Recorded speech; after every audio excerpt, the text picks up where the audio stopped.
Primeiro lugar, quero dar boas-vindas a vocês, agradecer a presença, né? Para quem não me conhece, meu nome é Gabriela, eu sou psicóloga, sou formada há 23 anos, trabalhei desde a minha formatura, desde o dia seguinte da minha formatura com clínica, né? Com consultório. Trabalhei por 3 anos e meio num hospital geral aqui na minha cidade, eu sou de Pelotas, Rio Grande do Sul. E trabalhei por 18 anos em saúde pública, na rede de saúde mental do município, tanto na assistência quanto na gestão. Agora eu estou desde maio afastada da prefeitura em licença e sigo trabalhando somente no digital, no online, né? Quando chegou a pandemia, e eu me afastei da prefeitura um pouco depois, né, do início da pandemia, comecei a estudar para poder entrar nesse mundo digital, né, porque eu não trabalhava no digital antes, não fazia atendimento online, nem nenhum tipo de serviço, né, através da internet, só presencial. Comecei a estudar, entrei em vários cursos, tanto que muitas de vocês, né, estão aqui hoje, a gente se conhece a partir dessas redes que vão se formando, né, nesses cursos que a gente vai fazendo. E quando chegou, então, agora o mês de setembro, chegou a campanha do Setembro Amarelo, eu me perguntei o que eu poderia fazer para contribuir com essa campanha e, de fato, com a prevenção, né?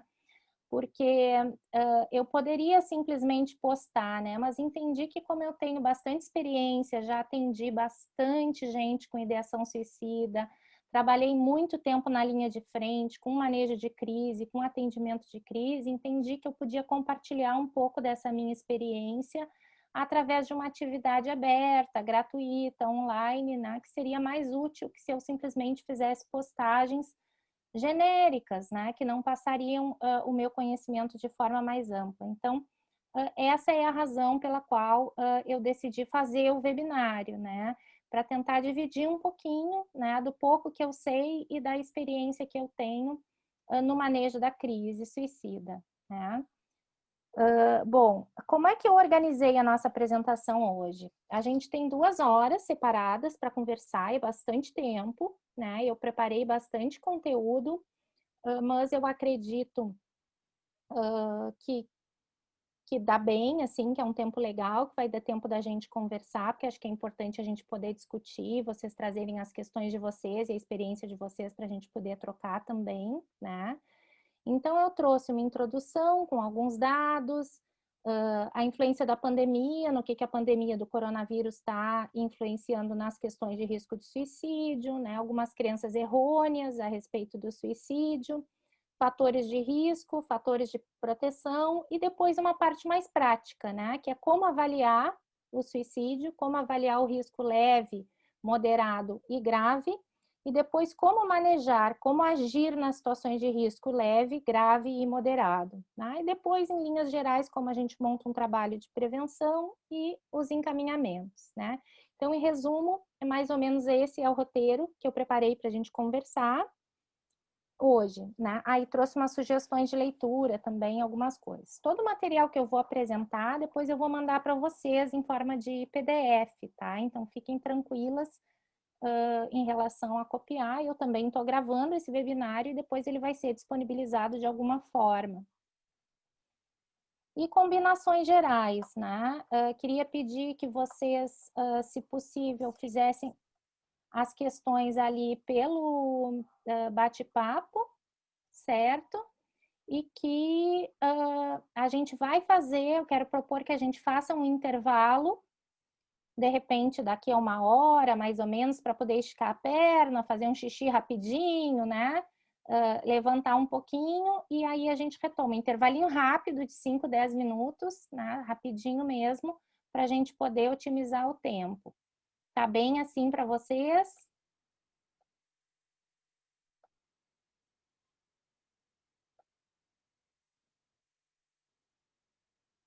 Tá bem assim para vocês? Tá tranquilo? Tá tranquilo, pode ser. Beleza, então tá. Como a gente está num grupo pequeno, Se vocês quiserem me interromper ao longo da minha fala para fazer alguma pergunta ou alguma colocação, fiquem à vontade, tá? Ou se não, vão colocando ali no bate-papo, que aí eu vou dando umas paradinhas para conferir, tá bem? Podemos começar? Vamos lá então, né?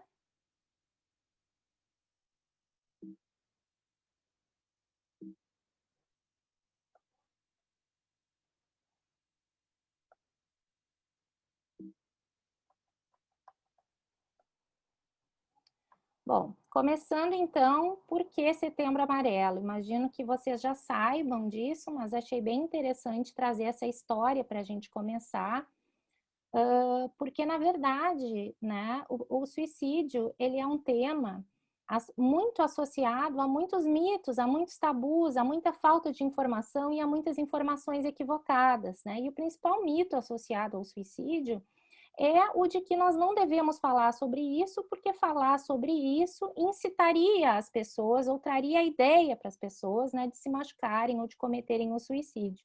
E hoje a gente sabe que isso comprovadamente não é verdade, falar sobre isso não incita, a gente vai depois ver isso com bastante calma, né? Mas que conversar e ter espaços abertos, uma comunicação adequada sobre isso é muito importante. Mas essa ideia, ela é muito nova, né? No Brasil, a campanha de Setembro Amarelo, ela começou em 2015. E já havia uma campanha internacional rolando, que começou lá em 94, nos Estados Unidos, quando um menino de 17 anos, chamado Mike, cometeu suicídio. Esse menino era um menino bastante habilidoso, que havia reformado um carro, um Mustang, e pintado de amarelo, e tinha ficado bastante conhecido na cidade dele pelo carro amarelo, né? Porque era uma cor que ele gostava. Quando ele se matou, a família e os amigos ficaram muito chocados porque não observaram sinais, não viram, não previram e não puderam evitar que isso acontecesse. Então, muito consternados com isso, né, no dia do velório do Mike, eles organizaram uma cesta onde tinha uma série de cartões com fitas amarelas e nesses cartões tinha uma mensagem, né? Se você precisar, peça ajuda. As pessoas que... Carol, eu tô ocupada. Já tô estressada que me chegou. Não, Carol, não. As pessoas que foram ao velório, então, elas saíram de lá com esses cartões, né? E esses cartões rolaram o país inteiro e realmente chegaram a pessoas que precisavam de ajuda, né? Daí nasceu a ideia do laço amarelo, né? Daí se instituiu o dia 10 de setembro, que foi o dia que o Mike morreu, como o Dia Internacional de Prevenção ao Suicídio. E daí, então, começaram todas as campanhas com a história desse menino. Por isso que hoje a gente tem esse Dia Internacional Alusivo e a gente tem a campanha no mês de setembro, mas a verdade é que a gente precisa falar sobre isso todos os dias, de todos os meses, né? Independente de se estar em campanha ou não, né? Falar sobre isso é bastante importante. O suicídio é um tema muito complexo, ele envolve uma série de questões, cultura, questões fisiológicas, genéticas, a religião, tem vários fatores que se atravessam, históricos, antropológicos, né, que se atravessam nesse contexto. Na antiguidade, para muitas culturas, o suicídio era uma prática, muitas vezes, inclusive, estimulada, né? Tinha a ver com preservação de honra. Então, se a gente for olhar para a parte histórica, tem muita coisa ainda da história da humanidade que ainda hoje, né, nos respinga. Então, são muitos fatores associados e que influenciam as questões relacionadas ao suicídio. Hoje nós sabemos que é um grave problema de saúde pública em função dos números que são muito elevados e sabemos também que é muito importante falar sobre isso e que falar salva vidas. E essa é uma frase que eu penso que a gente precisa replicar, né? Da importância de abrir espaços de escuta segura, de escuta protegida, para que se possa conversar sem tabu sobre esse tema. E trazendo essa questão da complexidade, para a gente clarear que por mais que eu vá pontuar uma série de fatores, a gente nunca vai olhar para uma situação de maneira simplista, né? Quando a gente está pensando em pessoas, sempre vão haver uma associação de fatores que vão influenciar e elevar ou diminuir um grau de risco para uma pessoa num determinado momento. Então, algumas informações importantes, né? A fonte é da Organização Pan-Americana de Saúde.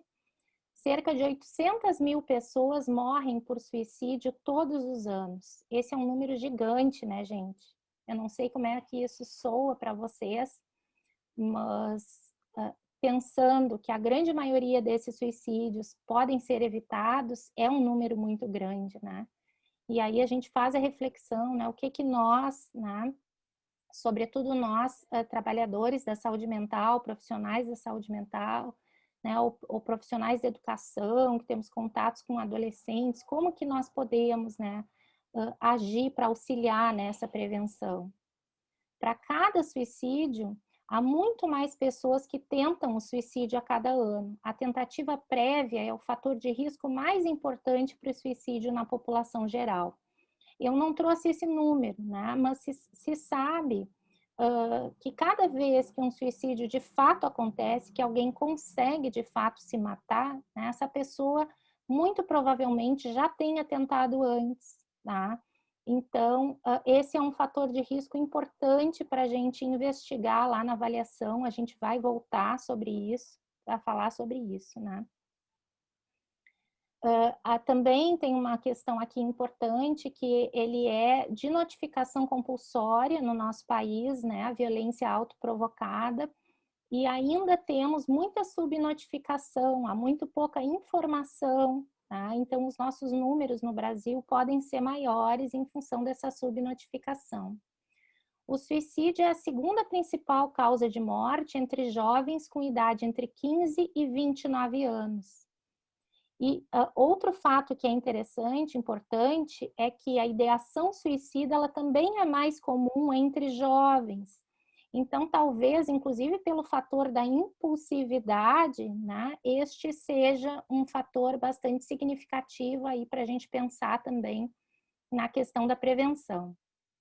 79% dos suicídios no mundo ocorrem em países de baixa renda e média renda, mas também ocorrem em países de renda alta, né? Ele não é relacionado, ele não exclui, né, nenhuma faixa social, nem nenhuma faixa de renda.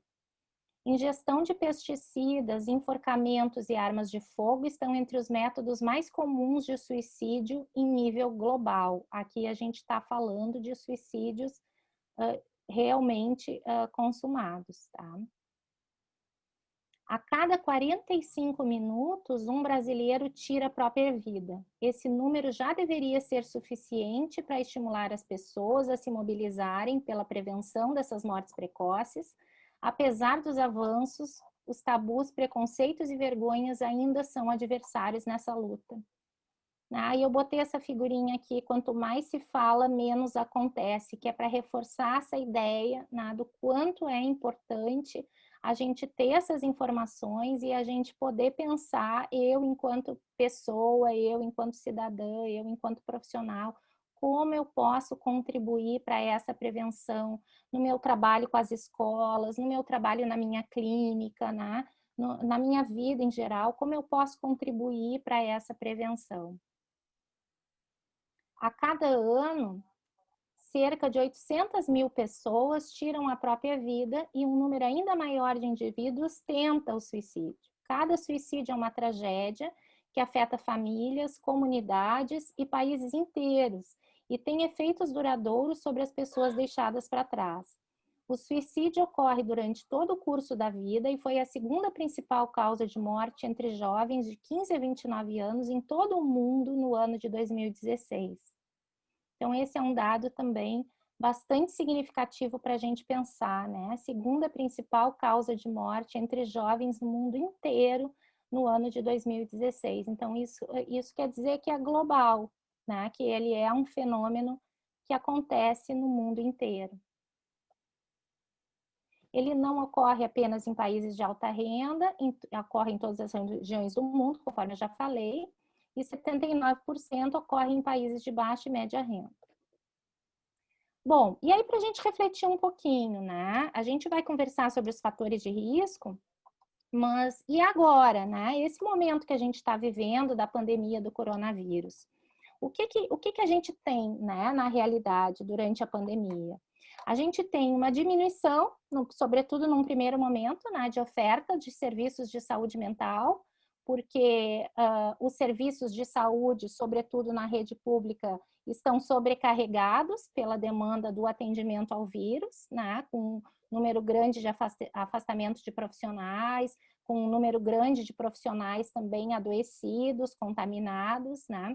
A gente tem toda uma carga, e aí a Karine, que está aqui, talvez possa dar a sua contribuição para a gente também, porque estuda bastante, trabalha com essa questão, né, do adoecimento do trabalhador.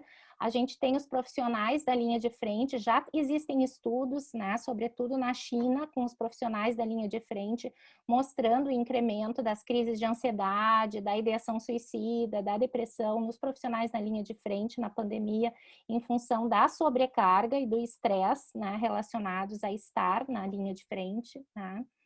Então, o que a gente sabe, isso para quem está trabalhando, né? A diminuição, então, da oferta também dos serviços pela sobrecarga, o isolamento social, né, trazendo o incremento de muitas situações de violência doméstica, de abuso, que são fatores de risco também para suicídio, trazendo também um incremento do uso e abuso de álcool e outras drogas, que também é um fator de risco, né?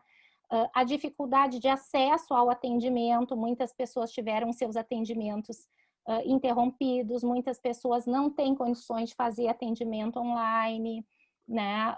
Por não terem condição de acesso à internet, ou mesmo não terem condição de chegar nesse atendimento, né? Então, a gente ainda não conhece a dimensão do impacto da pandemia na questão do suicídio, porque ainda não temos estudos trazendo os números, mas a gente sabe com certeza, né, que ela afeta os fatores de risco, que ela está afetando a saúde mental da população em geral, né? Já tem alguns estudos saindo, trazendo o aumento, né, da angústia, da ansiedade, da depressão, né? E as outras questões que eu citei. Então, a gente precisa pensar também que nesse ano de 2020, além de todas as coisas que a gente vai conversar aqui, de tudo que a gente já estudou antes, né, sobre essa questão do suicídio, a gente tem um incremento nos fatores de risco em função do contexto, né, da pandemia de coronavírus. E isso é bastante grave, e aí eu trago de novo uma reflexão, né? Se o isolamento social e a diminuição, né, das ofertas de atendimento em saúde mental aumentam esses fatores de risco, o que a gente pode oferecer para as pessoas que não têm condição, de repente, de arcar com uma psicoterapia, né? O que a gente pode oferecer também para levar ajuda, né? Para levar acolhimento para a população, né? Isso fica para a gente pensar. Bom, esse slide eu coloquei aqui, isso tem muito a ver com a minha experiência, né, com a minha vivência com esse tema, e que eu acho super importante, antes de qualquer coisa, a gente parar, pensar e conversar sobre essa questão de como a gente se sente para trabalhar com esses pacientes, com essas pessoas, com esses usuários, né? Ou mesmo para lidar com essa situação com um familiar, com um amigo, né? A gente está falando de um assunto que ele mexe muito com a gente, que ele aciona questões dentro de nós, então é muito importante a gente parar para pensar e rever os nossos tabus, os nossos preconceitos, nos perguntar como a gente se sente em relação a esse tema, se a gente se sente preparado para um acolhimento empático de fato, né, para se colocar ao lado, para fazer uma escutativa, para não julgar, ou se daqui a pouco é um assunto, é um tema que nos deixa muito ansiosas, muito irritadas, né, nos deixa muito apreensivas, né, se a gente se sente preparada de fato para lidar, para fazer as perguntas que têm que ser feitas, para conversar abertamente sobre o assunto.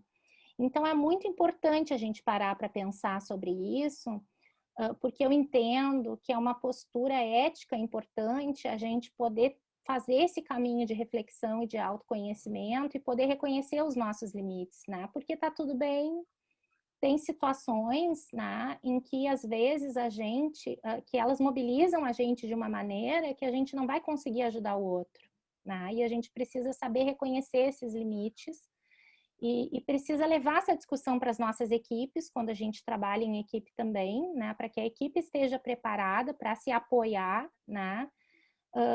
Porque nem sempre a gente vai conseguir atender legal todo mundo ou vai conseguir ajudar todo mundo. E às vezes não é só o tema suicídio, né? Às vezes isso é de um usuário para outro, né? De uma pessoa, com uma pessoa eu me sinto tranquila para atender e outra pessoa me deixa mais preocupada e eu não me sinto tão segura de fazer esse atendimento. E aí é importante a gente também né, reconhecer isso e chamar e pedir ajuda, né?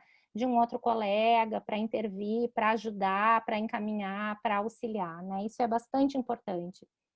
Existem alguns estudos, né, sobretudo com equipes de hospital geral, né, com equipes de enfermagem também, né, falando sobre isso, assim, do quanto às vezes a equipe, por não se sentir preparada, muitas vezes por ansiedade, desperta sentimentos assim que acabam prejudicando o acolhimento desse usuário, né, ou desse paciente. E isso é algo que a gente precisa questionar. A gente precisa, né, se perguntar. Claro, eu entendo que todo mundo que está aqui tem interesse no tema, né, quer estudar mais, quer saber mais, quer se sentir mais preparado, mas eu acho super importante a gente poder ter esse reconhecimento dos nossos limites na clínica, né? Isso eu sempre procurei trabalhar assim, quando eu estava na linha de frente e hoje no meu consultório, de que tem algumas pessoas que eu sinto que eu não sou a melhor pessoa para ajudar, né? E da gente poder ter esse reconhecimento, porque o suicídio, a gente precisa fazer perguntas claras, a gente precisa falar sobre a questão da morte, a gente precisa falar sobre os pensamentos e sentimentos e nem sempre isso é tranquilo para todo mundo. Mas também é uma habilidade que a gente pode treinar e que a gente desenvolve com a própria prática e com a experiência. Gente, até aqui tá tranquilo? Podemos seguir? Tá tranquilo?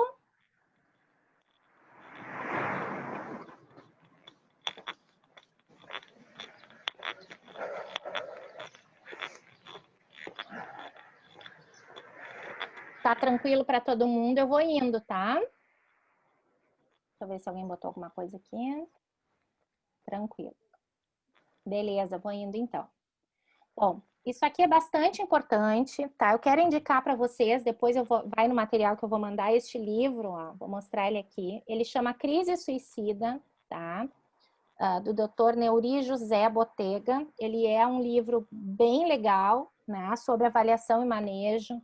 Ele traz uma série de anexos, assim, de roteiro de avaliação, de roteiro de plano de intervenção. Tem bastante coisa de pesquisa, bastante dado. É um livro bem legal, assim, bem bom para quem quiser se aprofundar mais sobre o tema. Eu recomendo essa leitura. Bom, a gente falou lá no início que existem muitas crenças, né, equivocadas em relação ao suicídio. A primeira delas é essa: se eu perguntar sobre suicídio, poderei induzir o paciente a isso. Então, uma das ideias é essa, né? Que é tipo aquela história, assim, que a gente não deve falar sobre sexualidade com adolescentes, que a gente vai incitar eles a ter relações. Isso é um mito, né? A gente precisa se animar a perguntar. E quando a gente se anima a fazer a pergunta, é tão impressionante, as pessoas, elas estão num sofrimento tão intenso, que aquilo ali alivia, né? A gente abre uma porta para poder conversar, para poder fazer essa escuta, né? Então, não induz de forma alguma, muito pelo contrário. Perguntar abre a porta para a gente conversar, para a gente chamar para a reflexão, para a gente poder ponderar outras alternativas, né? Se a gente não perguntar, a gente não vai saber. E é muito importante, sobretudo quem está em saúde pública, né? A gente poder ter essa pergunta na ponta da língua, né? E também no consultório em geral, né? Quando se recebe alguém que está mais deprimido, né? Que fala alguma das frases de alertas que eu vou trazer depois, né? Ou mesmo quem trabalha em outros espaços, mas se depara com alguém que de repente está falando, eu tenho vontade de sumir, eu tenho vontade de dormir e não acordar mais, né? A gente precisa estar preparado para fazer a pergunta, e tu pensa em morrer? E a partir da resposta, a gente tem que estar preparado também para fazer as próximas perguntas que são importantes. Uma outra crença errônea é: ele está ameaçando se suicidar apenas para me manipular. Bom, pode haver algumas pessoas que realmente, né, estejam usando isso como uma forma de manipulação ou até de chamar atenção. Mas esse é um risco que a gente não pode correr. Sempre que alguém fala, eu quero morrer, eu vou me matar, eu quero sumir, eu quero fugir, né? A gente tem que tomar esse risco como real. Mesmo que a gente pense assim, não, acho que ele está só chamando atenção. Aí a gente tem que lembrar daquele slide anterior. Por que que eu estou pensando isso? Será que isso é uma coisa minha? Será que tem alguma coisa nessa pessoa que está batendo em algo meu, que está me incomodando, que está me irritando? É o modo de funcionar dessa pessoa, né? Ou é realmente uma pessoa muito manipuladora? Mas, em geral, quando a pessoa ameaça se matar, essa ameaça ela é real. Mesmo que a pessoa não queira morrer. Às vezes a pessoa pode querer aliviar a dor, ela pode querer uma solução para o problema, né? E pode realmente querer manipular e chamar a atenção, mas no chamar a atenção existe um risco e é um risco que a gente não pode deixar passar. Quem quer se matar, se mata mesmo. Bom, é verdade, mas se a gente for atender alguém ou conversar com alguém que está em risco, que está dizendo que tem vontade de morrer, e a gente já chegar com uma postura, bom, se ele quisesse morrer, se matava, a gente fecha aquela porta do acolhimento empático e da escutativa. Até porque, junto com toda a ideação suicida, sempre tem um sentimento de ambivalência. Sempre existe uma luta entre a vontade de morrer e a vontade de viver. A vontade de fugir daqueles problemas ou daquela situação dolorosa, insuportável, e a vontade de viver. Né? Sempre tem a ambivalência. Então, às vezes, o desejo de morrer, ele não é um desejo de acabar com a vida, ele é um pedido de ajuda, uma forma de mostrar que se está em sofrimento intenso, mas não necessariamente de morrer, né? Então, é um risco e é uma frase que a gente precisa considerar também.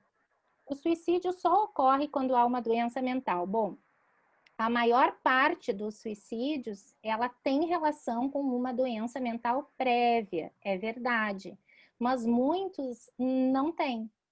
E alguns, inclusive, são situações pontuais que acontecem. Tem alguma pergunta no chat? A Que Renata falou que ela acontecem. tá sem áudio. Quem Eu está posso sem falar áudio? por você, se você não se importar. Desculpa. Isabela. Oi. Então, a Mag dela fez uma pergunta. Ela pergunta o seguinte: o tratamento só é efetivo se a pessoa quiser? É o ideal, mas se a pessoa não quiser, quais medidas podem ser tomadas? E com isso, tem uma outra pergunta que é relacionada a isso, que foi até eu mesma que fiz. Tá. O pontapé inicial, ele tem que ser do paciente, certo? Porque se o paciente não quiser, ele não vai ter essa resposta de ir procurar ajuda, correto?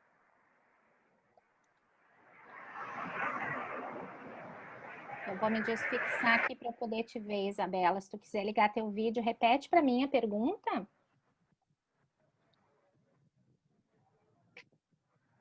São duas perguntas, né? Um é que o paciente tem que querer, né? E a outra, te importa de repetir para mim?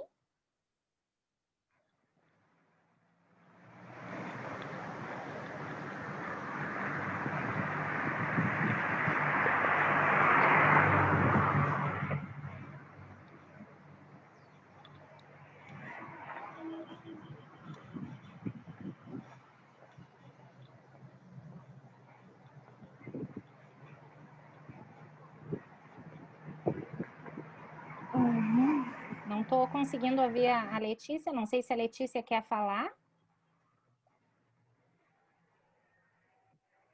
Quer falar, Letícia?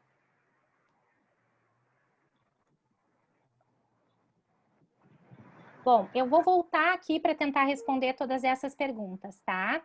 Primeiro, a Gabriela colocou a questão de depende do contexto. Na educação, excesso de disposição não é legal, por parte de colegas, equipe da unidade escolar. Eu não sei em que parte, Gabriela, tu colocou isso, né?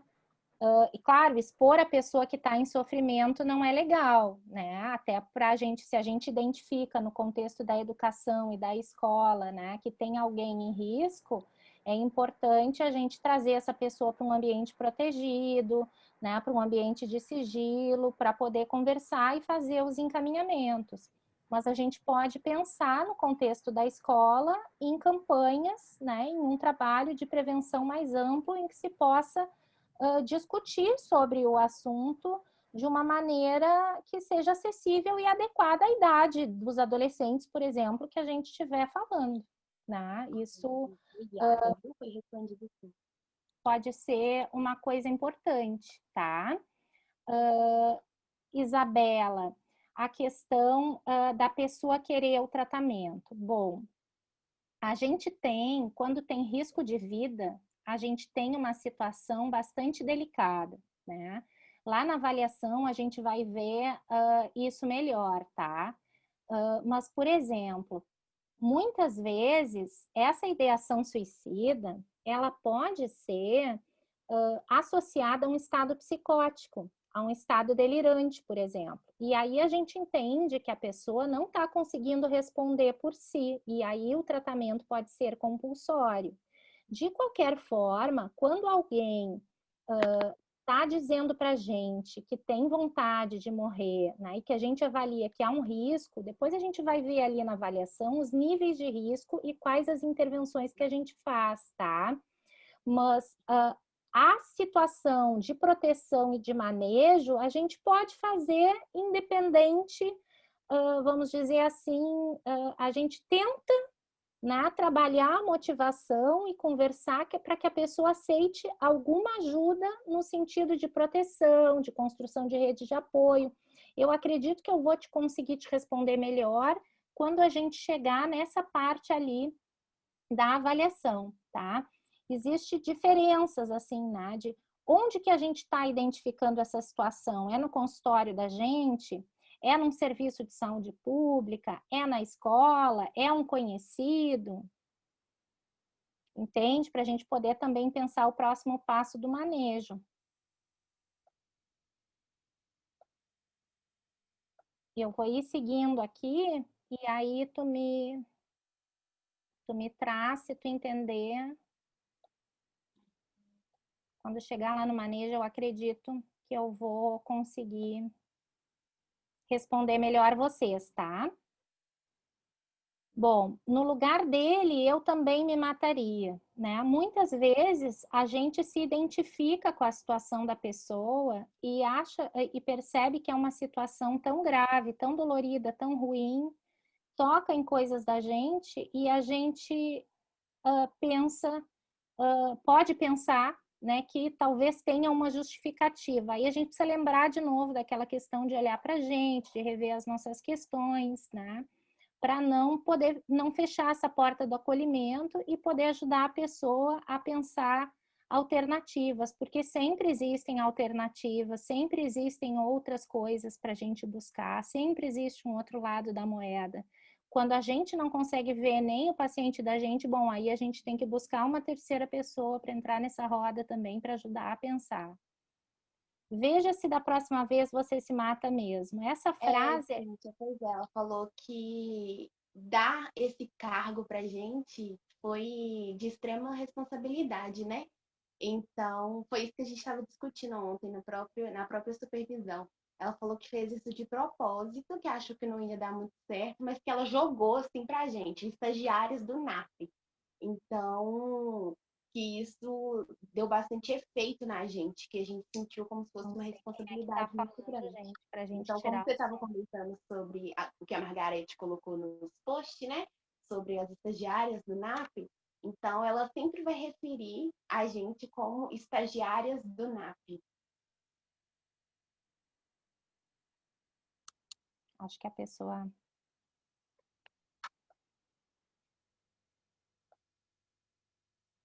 Vamos voltar. Então, desculpa, gente, entrou, eu não achei ali onde é que eu desativava o microfone, né? Essa frase, veja se da próxima vez você se mata mesmo, tem muito a ver com esse preconceito, ou com essa desinformação, com essa crença errônea de que quem tenta está só querendo chamar atenção, né? De que a pessoa que ameaça. O suicídio é uma questão onde aquele ditado, cão que ladra não morde, não se aplica, né? Sempre que a pessoa fala, a gente entende que há um risco sim, e se já houve uma tentativa anterior, esse risco é maior, né? É um fator de risco importante. Quem se mata é bem diferente de quem apenas tenta. Pode até ser, se a gente for avaliar os grupos separadamente, né? Nem todo mundo que tenta, como eu já falei, quer de fato a morte, mas quer sair da situação, quer resolver aquela dor insuportável, quer fugir daquela situação na qual ela se encontra, daquele sofrimento, daquela dor, né? E isso também é um risco, né? E uma vez suicida, sempre suicida. Também é uma crença errônea, né? Ideação suicida qualquer pessoa pode ter em qualquer momento da vida, uma vontade de fugir, uma vontade de sumir, uma vontade leve que passa, ou que é trabalhada em psicoterapia e que não volta nunca mais, né? Bom, fatores de risco. Vou dar uma olhada aqui. Você acredita que todas as vezes a pessoa dá indícios do suicídio ou pode acontecer por causa do calor do momento? Pode acontecer por causa do calor do momento, né? Esse é o fator da impulsividade. A grande maioria das pessoas dá sinais e sintomas, mas algumas pessoas, inclusive, têm todo um planejamento e não demonstram e ninguém percebe. E outras pessoas têm uma crise muito intensa, com uma dor muito forte, entendem que não tem forma de resolver aquela dor é insuportável e no calor do momento, como um ato de impulsividade, cometem o suicídio e isso acontece, tá? Então, e por isso que eu falei lá no início que a maioria dos suicídios pode ser prevenida, mas não todos, porque nem sempre a gente vai conseguir, ou a família, as pessoas que convivem, vão conseguir avaliar, vão conseguir prever. Nem sempre se vê a situação chegando. Então, essa questão dos fatores de risco, eles são uma compilação mais geral, tá? Eu vou passar por isso aqui de uma maneira um pouco mais rápida, porque eu entendo que é mais interessante a gente falar da prática, né? Do manejo lá, da avaliação. Mas só para conhecimento. Depois vocês vão ficar com esse material, né? Para consulta, e aí eu acho que... E aí vão poder, né, ler com calma, consultar com calma. Acho que eu já tinha respondido aqui.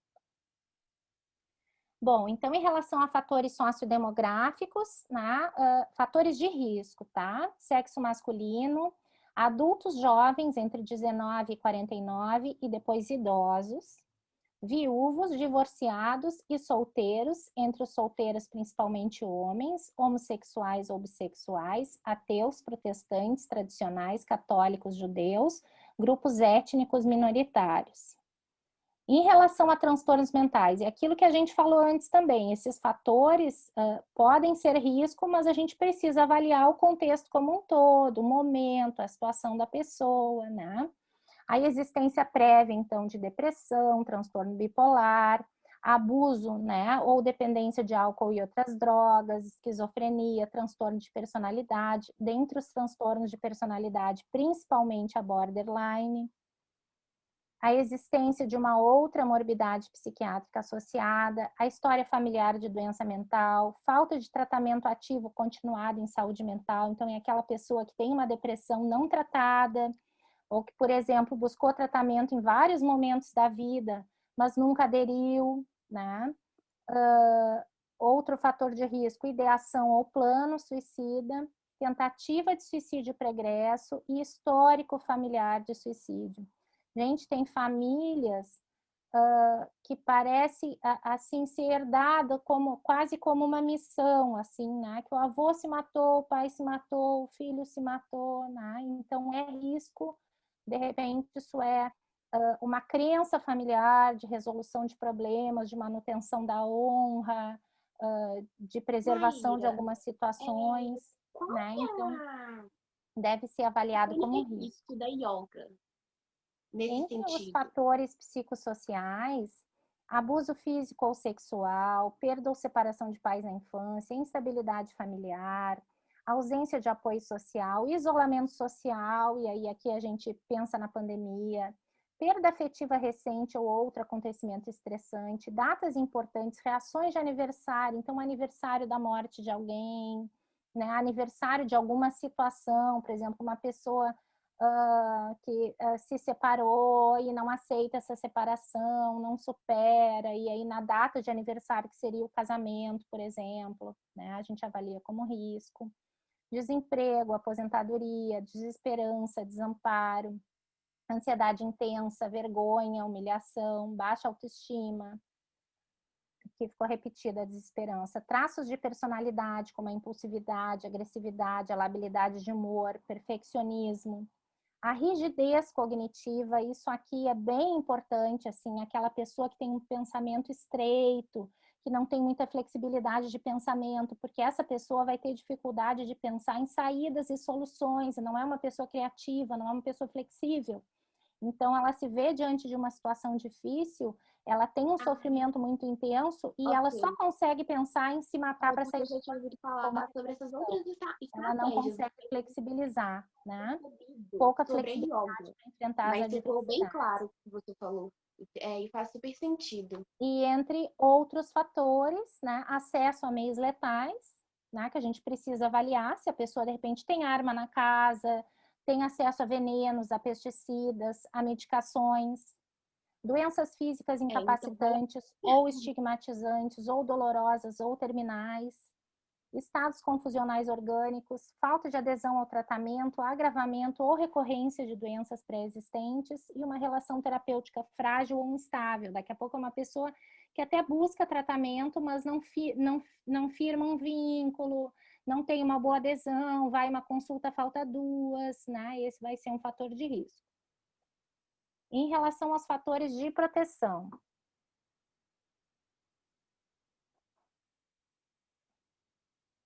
para personalidade e estilo cognitivo. Flexibilidade cognitiva, que é aquilo que eu estava falando, né? Aquela pessoa que não tem aquele rigidez de pensamento, que consegue ser mais criativa, que consegue pensar de outras maneiras, pensar alternativas, né? Ela vai conseguir, bom, realmente é uma situação muito difícil, eu tenho vontade de fugir, mas de que outras formas eu posso enfrentar isso? De que outras formas eu posso passar por isso? Disposição para aconselhar-se em caso de decisões importantes, disposição para buscar ajuda, abertura à experiência de outros, né? Quer dizer, aquela pessoa que aceita ouvir a história de outra pessoa, a experiência de outro, que aceita ouvir um conselho, que aceita ouvir o outro, né? Habilidade para se comunicar, capacidade para fazer uma boa avaliação da realidade, habilidade para solucionar problemas na vida.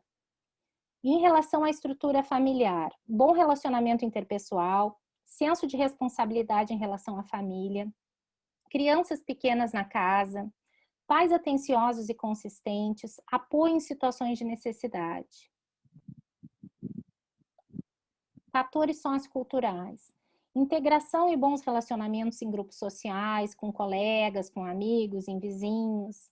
Adesão a valores e normas socialmente compartilhadas.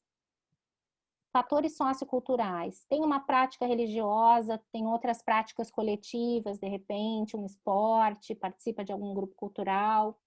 Rede social que propicia apoio prático e emocional, estar empregado, disponibilidade de serviços de saúde mental. E aí aqui eu sublinho de novo a questão da pandemia considerando que a gente tem menos oferta, né, de atendimento em função da pandemia. Outros, gravidez, puerpério, boa qualidade de vida, regularidade de sono e boa relação terapêutica. Então, aquela pessoa que até tem risco, mas que busca o tratamento, né, e tem uma boa adesão, ela tem, a gente considera isso fator de proteção. Gente, até aqui tudo bem? Tá tranquilo para vocês? Posso seguir? Querem entrar na avaliação? Querem fazer uma paradinha agora? Deixa eu ler aqui as perguntas. Contexto de suicídio dentro do ambiente familiar é tratado como tabu, segredo, não se fala sobre essa morte. Se dentro da família existe um tabu, isso é risco.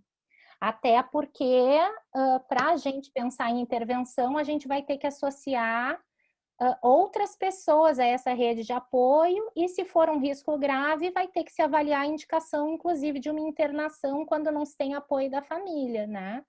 Porque se a família não entende o suicídio como um risco, acha que é bobagem, acha que não é bem assim, né?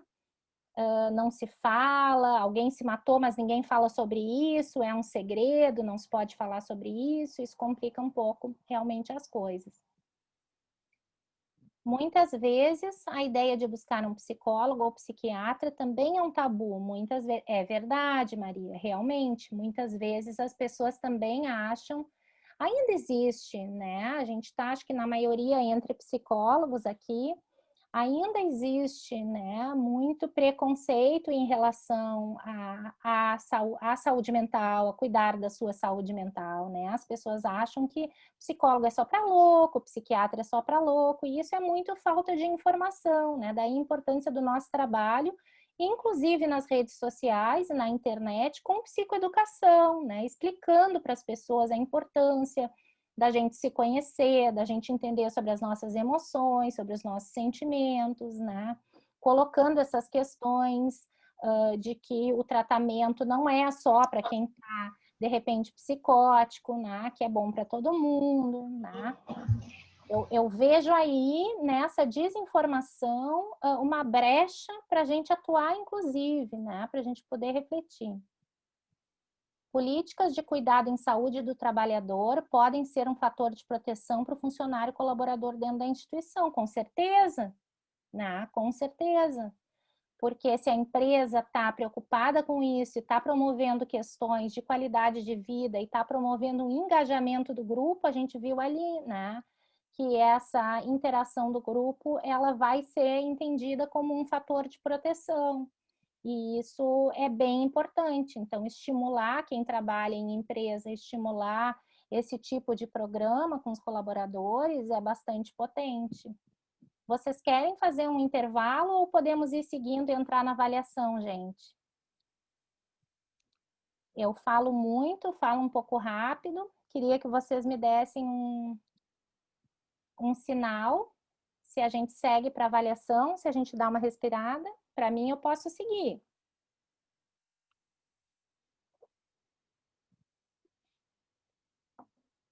Tá bom, Maria? Então tá. Vamos seguir. Vamos lá, então. Se vocês quiserem ligar o microfone e falar, fiquem à vontade, tá? Eu vou voltar aqui para minha tela e vamos entrar na avaliação, então.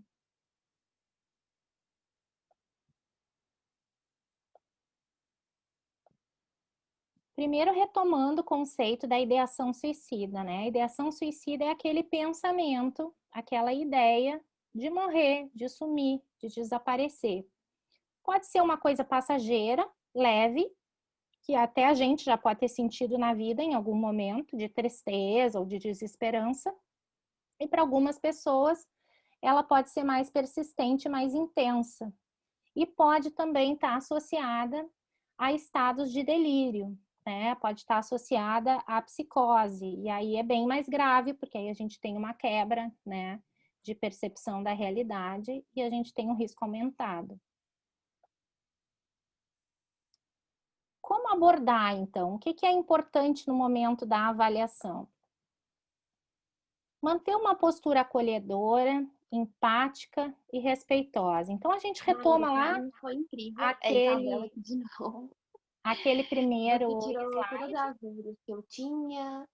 Pra mim foi ótimo. E tem o pessoal falando no chat também que gostou, bastante, né? Não estou sabendo desativar os Eu acho que você microfones. não tá conseguindo ver, mas tá todo mundo elogiando. Mas foi bem bacana, viu? Obrigada. É só Você só clicar, tirou só as redes Gabriela. sociais, Achei, né? achei. Obrigada, gurias. Vou desativar de todo mundo, tá? Depois eu ativo de novo, tá bem? Só para não acontecer isso de novo, porque nos interrompe e ela se expõe também. Bom, então a gente volta lá no início, naquele primeiro slide, né?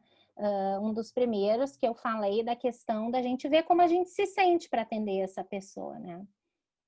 Porque é bastante importante ter essa postura acolhedora, ter essa postura empática, de entender assim que a pessoa está sentindo uma dor muito grande. Às vezes a situação de vida que a pessoa está, para a gente, não é uma coisa tão horrível. Mas a gente precisa entender que para a pessoa é sim, é uma dor muito intensa, muito desesperadora.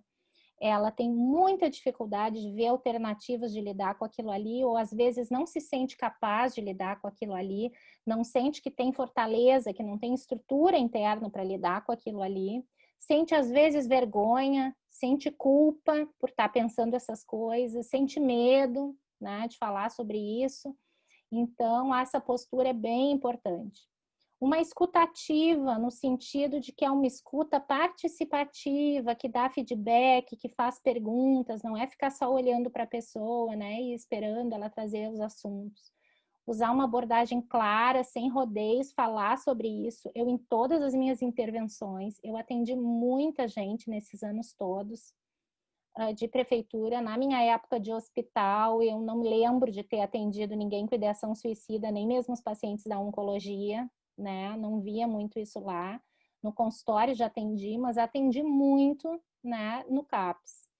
E sempre foi mais eficiente usar a abordagem clara e não fazer rodeios, né? A pessoa diz, eu tenho vontade de sumir.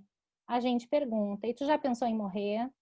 E tu já pensou em te matar? E a pessoa diz sim. E aí tu pergunta, e tu pensa em como fazer isso? Então, eu coloquei aqui que é importante não ter medo das perguntas nem das respostas, porque às vezes a gente pensa assim, tá, eu me animo a perguntar, mas e se disser que quer, né, que tá pensando, o que que eu vou fazer, né? Então, a gente precisa estar bem tranquila, assim, de que vai ter ferramenta para manejar aquela situação e é importante perguntar, né? Aí a gente chama ajuda para tudo, liga para mais gente, chama mais gente, né? Mas é importante fazer as perguntas, né? Você se sente triste? Você sente que ninguém se preocupa com você? Você sente que a vida não vale a pena ser vivida? Aquelas perguntas anteriores eram minhas. Essas aqui a Organização Mundial da Saúde traz num material, um manual, que depois eu vou mandar para vocês, né? Também para quando se avalia situações de risco e se avalia aqueles fatores lá, né, de proteção e de risco, para que se faça essas perguntas também. Então, investigar e avaliar o risco. Primeira coisa, descobrir se a pessoa tem um plano definido para cometer o suicídio. A gente pergunta, a gente observou que a pessoa não está bem, está num momento assim de muito sofrimento, está numa situação de crise. Daqui a pouco está falando mesmo em morrer, ou já tem, a gente sabe, já conhece aquela pessoa e sabe que já tentou antes, né?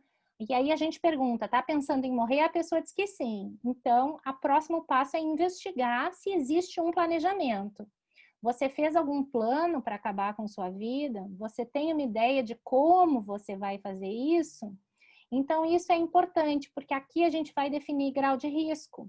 Aquela pessoa que diz pra gente, não, eu penso, mas eu não sei, na verdade eu não sei que dia, não pensei sobre isso muito, eu só tenho vontade de sumir, né? Isso já é um risco mais leve. Agora, aquela pessoa que diz, não, eu tenho uma corda embaixo da cama e eu vou amarrá-la na árvore, tal horário, que é o horário que eu fico sozinha em casa, a pessoa que já tem um planejamento, a gente já tem um risco bem maior, né?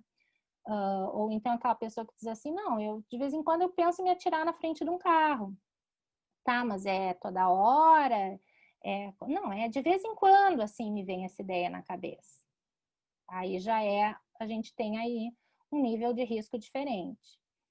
Segunda coisa é descobrir se a pessoa tem os meios para se matar, por exemplo. A pessoa já tentou antes, tentou com medicação, tá dizendo que tá com vontade de se matar de novo. E aí a gente tem que ver, né? Tu tem medicação em casa, investigar, assim, de acordo com o que ela nos traz de planejamento, o acesso. Tem arma em casa, né? Até para poder orientar a família e a rede de apoio. Descobrir se ela fixou uma data, né? Quando pensa em fazer isso, já pensou em quando? Então, tem 3 pontos importantes depois da pergunta, né? Se se pensa em morrer. Descobrir o plano, saber se ela tem acesso aos meios e descobrir se ela tem o quando, né? É o como, né? Com o que e quando. Expressão de ideias ou de intenções, né? Ficar atento para os comentários abaixo. Pode parecer óbvio, mas às vezes as pessoas ignoram. Vou desaparecer. Vou deixar vocês em paz. Eu queria poder dormir e nunca mais acordar. É inútil tentar fazer algo para mudar. Eu só quero me matar. Muitas vezes a pessoa deprimida e que tem uma depressão recorrente, às vezes ela fala isso nas crises, ou até na família, não, já vou parar de incomodar vocês, já vou deixar vocês em paz, né? E essa é uma frase que a gente precisa ter como alerta, né? Para começar essa avaliação de risco e fazer as perguntas, né?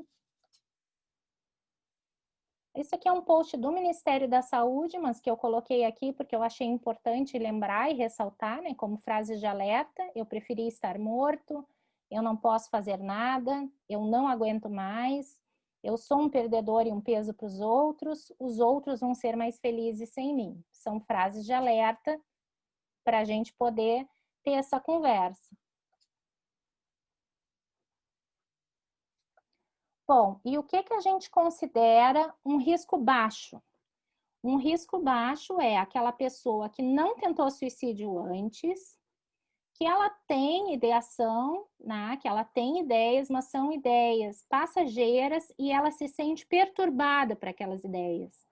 Então, assim, ela se sente incomodada porque ela tem essa vontade. Ela pensa em se jogar na frente de um carro e ela fica mal com aquilo. Aquilo traz sofrimento.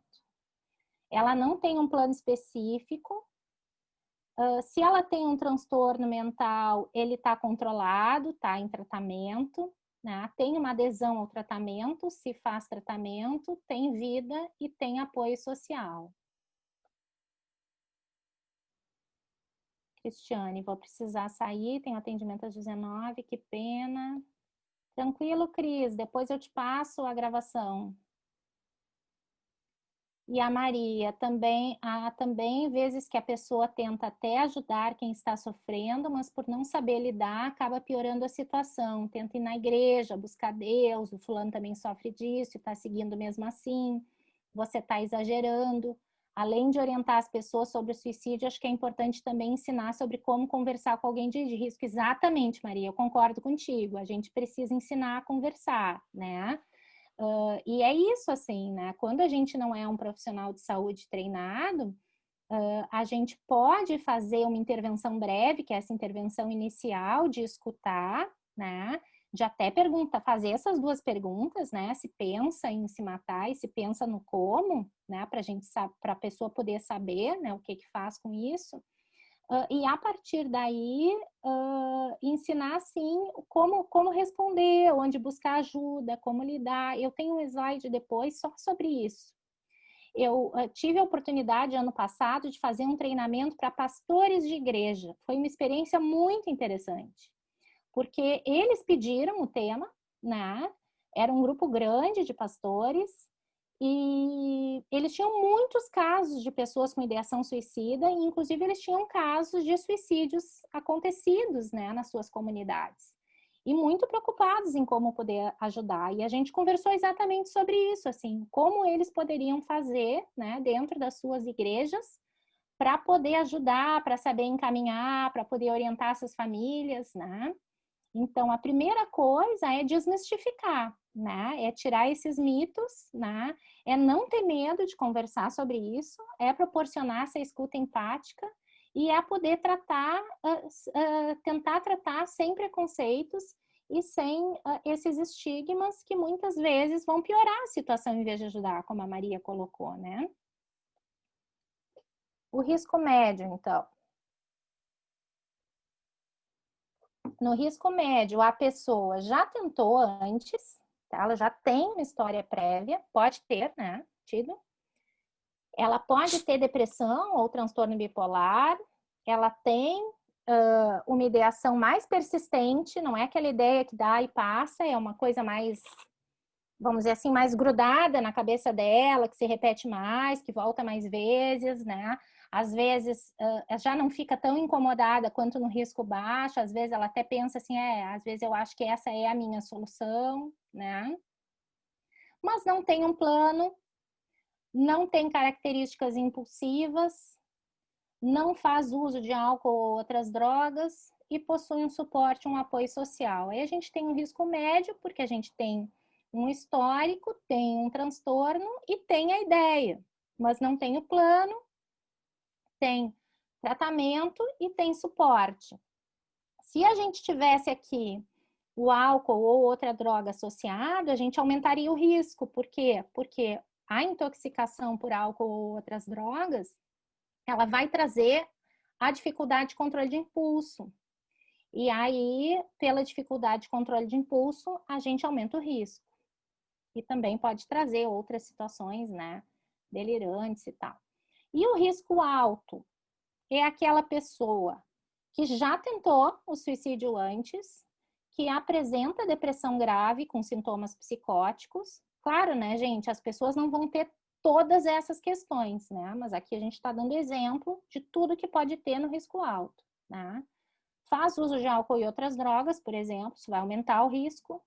Se sente desesperada, não vê outras saídas ou soluções, né?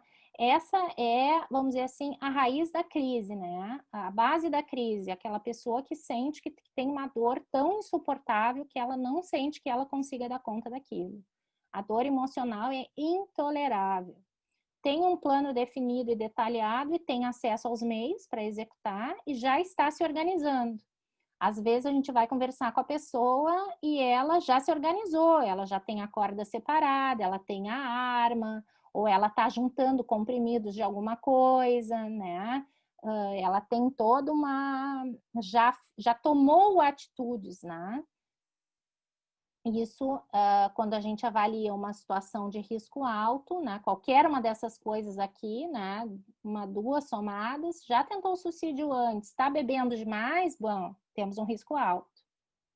Tem uma depressão grave, né? Ou tem um sintoma psicótico e está numa crise de vida muito significativa, temos um risco alto, né? Então, a gente daí precisa intervir de uma outra forma. Vou parar aqui um pouquinho, já que eu desliguei o microfone. Mais alguma questão, gente? Ou podemos ir para o manejo? Tá tranquilo assim? Posso ir para o manejo?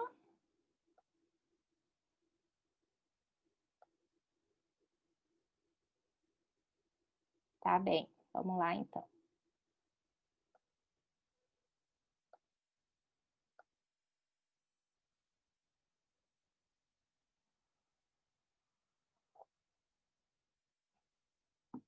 Só um minutinho para respirar e tomar uma água.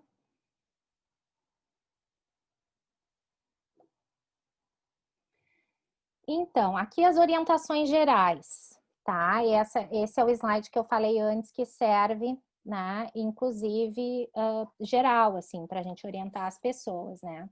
Encontre um momento apropriado e um lugar calmo para falar sobre suicídio com essa pessoa. Deixa saber que você está lá para ouvir, ouça com a mente aberta e ofereça seu apoio.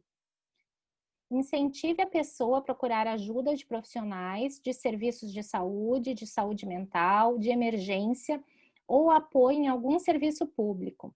Ofereça-se para acompanhá-la um atendimento. Isso aqui é muito importante. Às vezes a pessoa tem medo, tem vergonha de buscar ajuda, não se sente segura, ou às vezes até é risco para ela sair. Quando a gente diz assim, eu vou contigo, eu te acompanho até lá, isso faz uma baita diferença.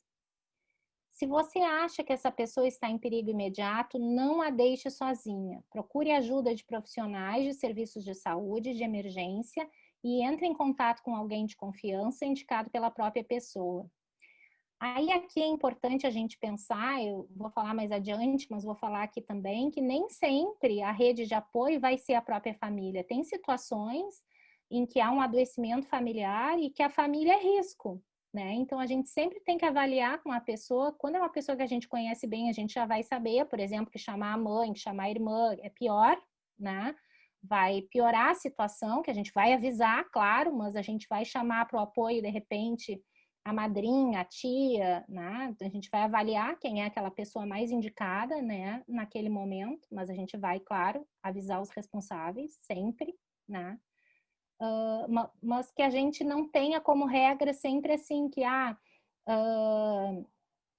sempre a família a melhor opção, né? Às vezes é uma situação de adoecimento na família e aí tem a melhor amiga que mora na casa do lado, que é o apoio mais forte, de mais confiança para essa pessoa, que é o que vai dar mais ajuda nesse momento. Então, a gente vai notificar e vai chamar essa pessoa para estar ali junto e vai ir trabalhando isso um passo de cada vez, né?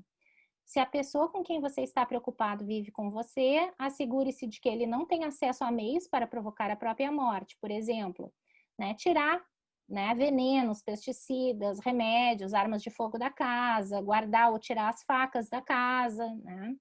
E fique em contato para acompanhar como a pessoa está passando, o que está fazendo. Então, se é um caso de um conhecido, de alguma coisa assim, e essa pessoa se abriu, né? Se abriu, falou, né? É super importante a gente preservar esse vínculo e manter esse contato, né? Para ver como é que as coisas estão indo. Não só fazer um encaminhamento, mas seguir, né? Bom, tem uma coisa aqui.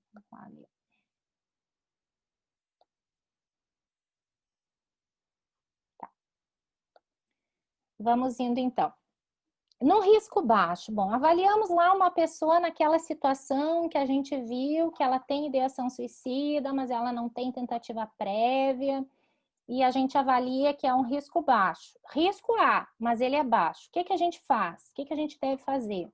Oferecer apoio emocional, estar junto, conversar, falar abertamente sobre pensamentos e sentimentos, como tu tá te sentindo, o que tu tá pensando, por que tu acha que te vem isso na cabeça, né? Quais seriam as outras opções, quais seriam as outras alternativas? Proporcionar espaço seguro de fala, quer dizer, garantir né, que é um espaço que ela pode confiar, que ela pode se abrir contigo, tá? E focalizar na força da pessoa. Por exemplo, buscar em outras situações difíceis anteriores, como que tu te saiu? Claro que quando é alguém que a gente já conhece, que a gente já vem acompanhando, é mais fácil fazer isso porque a gente já sabe na história da pessoa várias situações e aí a gente puxa, né? Tu lembra naquela situação, assim, que também foi muito difícil para ti, que tu conseguiu te organizar desse jeito, que tu buscou apoio aqui, que tu buscou apoio ali, te lembra que tu é mais forte, que tu imaginava e tal. Então, focalizar nas coisas positivas, nas capacidades positivas que essa pessoa tem, emocionais, né, cognitivas, né, e se a pessoa já não está em acompanhamento com a gente, fazer o encaminhamento para um profissional, para um serviço de saúde, né? E às vezes avaliar, às vezes a gente como psicólogo está com esse paciente no consultório e começa, às vezes precisa da avaliação de algum colega, às vezes precisa de uma avaliação psiquiátrica, precisa ver alguma coisa de medicação, então isso a gente tem sempre que avaliar, né? Risco médio.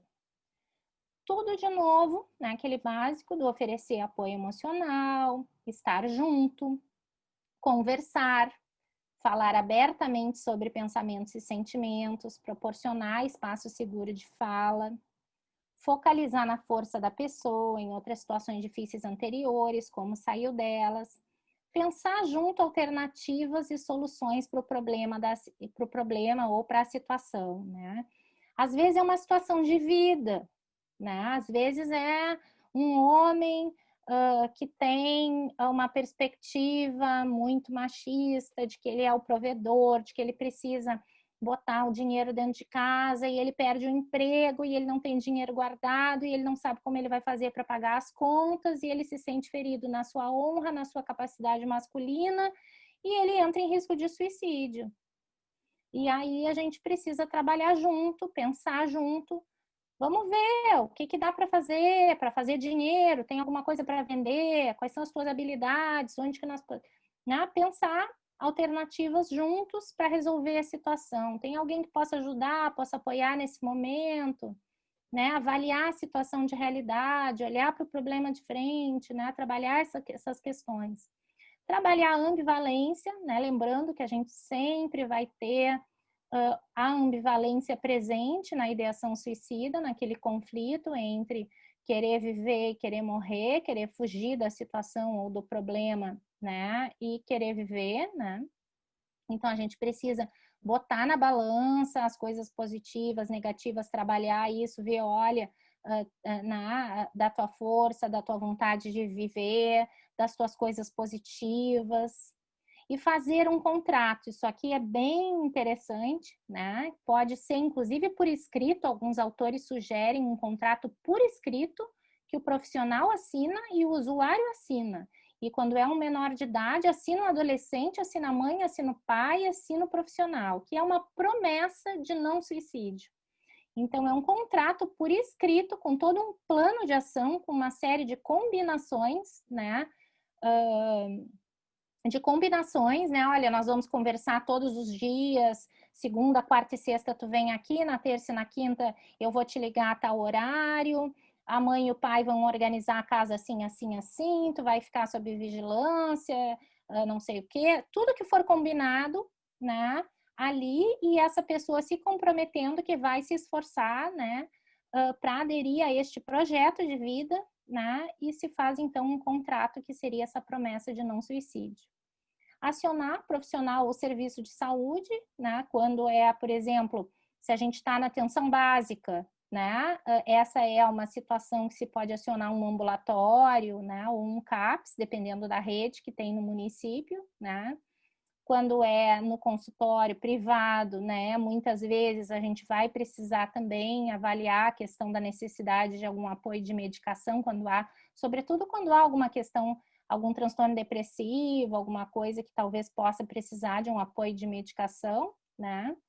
E contatar a família, né? Quando há um risco médio, a gente precisa pactuar, né, com a pessoa de que a gente vai ter que acionar a rede, porque a família precisa ser avisada de que há um risco de vida, até para que a família possa também entrar nesse contrato e nessa pactuação, nas combinações, né, de proteção, né, de supervisão, de não ficar sozinho em casa, né, de ter sempre alguém por perto, de ter atividades com apoio da rede de apoio, com apoio da família, né, que alguém vai ficar monitorando.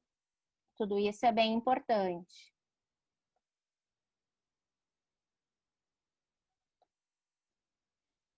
Bom, quando o risco é alto, a gente vai repetir tudo aquilo que a gente fez no risco médio, mas tudo deve ser imediato. A gente não pode deixar a pessoa sozinha, se a gente estiver no consultório, ou se a gente estiver onde a gente estiver, a gente precisa chamar um familiar ou um responsável imediatamente. Precisa avaliar a indicação de internação, então a gente precisa ter uma avaliação cautelosa sobre a condição dessa rede de apoio, de suporte dessa pessoa, se vai conseguir dar conta, né? De acompanhar, de estar junto, de supervisionar, porque, por exemplo, não, nós vamos ficar com ele em casa, né? Então, tem que ficar 24 horas alguém de sombra dessa pessoa dentro de casa. Não pode, quando for no banheiro, trancar a porta do banheiro, né? A casa tem que ser toda reorganizada no sentido de tirar tudo aquilo que indicar risco, né? De remover todos os meios, as armas, as facas, as medicações, os venenos, o material de limpeza, tudo que puder ser usado, né? Para o suicídio precisa ser, né, retirado, reorganizado, né? Se precisa manter a calma, né, seguir com uma abordagem gentil, com uma abordagem calma. E nessa hora, o mais importante vai ser a pactuação e a organização que vai se fazer, né, com esse paciente, com essa pessoa e com essa rede de apoio, né? Tem muitas situações em que, se não tiver isso aqui, né, a gente não consegue cuidar dessa pessoa evitando uma internação. Não tem como, porque aí a pessoa está se colocando em risco, não vai conseguir dar conta sozinha, a gente não tem como ficar com a pessoa 24 horas, e aí uma internação vai ser indicada, né? Agora, quando a gente conseguir uma rede de apoio que se organize, que se reveze para acompanhar, bom, aí a gente consegue dar conta, né? Aumentando, porque o que a gente vai trabalhar, na verdade? A gente vai aumentar todos os fatores de proteção e reduzir os fatores de risco, né? E enquanto isso, vai se fazendo o trabalho de poder trabalhar a ambivalência, de poder estabilizar essa pessoa e tirar essa pessoa da crise, né? Então, se tem algum sintoma psicótico, medicar, né? Se tem, né, alguma situação pontual que precisa estabilizar, né? E isso tudo tem que ser imediato. A gente não pode deixar a pessoa ir embora sozinha, a gente não pode ir embora e deixar a pessoa sozinha. Por exemplo, se eu estou num serviço de saúde, né? Chegou a minha hora de ir embora, eu vou embora, não passo caso para ninguém, não posso, né? Preciso deixar alguém cuidando, né? Dessa pessoa, né? Isso é bastante importante.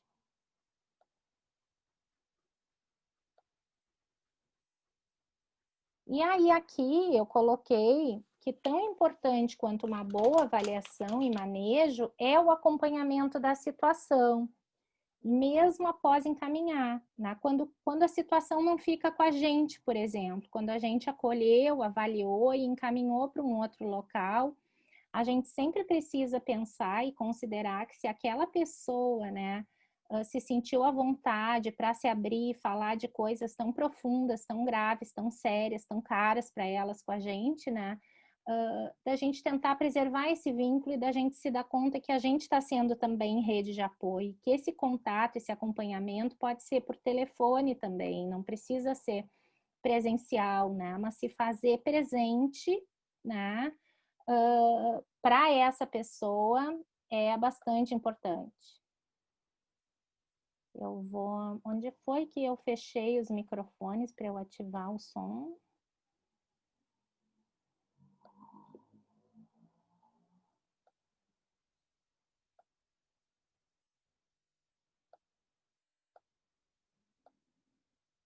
Alguém sabe me dizer como é que eu ativo o som de todo mundo? É aqui? Cada um pode pegar Tá, e clicar no tá. Agora próprio. eu consegui ativar, né? Uhum. Tá. Querem comentar alguma coisa, gente, nessa parte do manejo?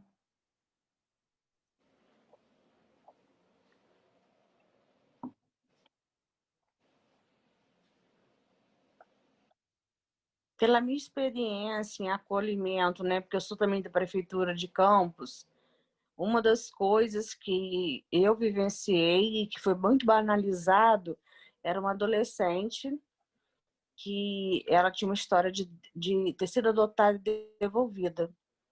Só que ela tinha uma história, eu acompanhava muito no Capizir, né? Eu ia na consulta, né? Às vezes levando relatório, adolescente de 16 anos, e ela tinha um atraso, então ela entendia, ela perdoava, ela idolatrava essa mãe que adotou.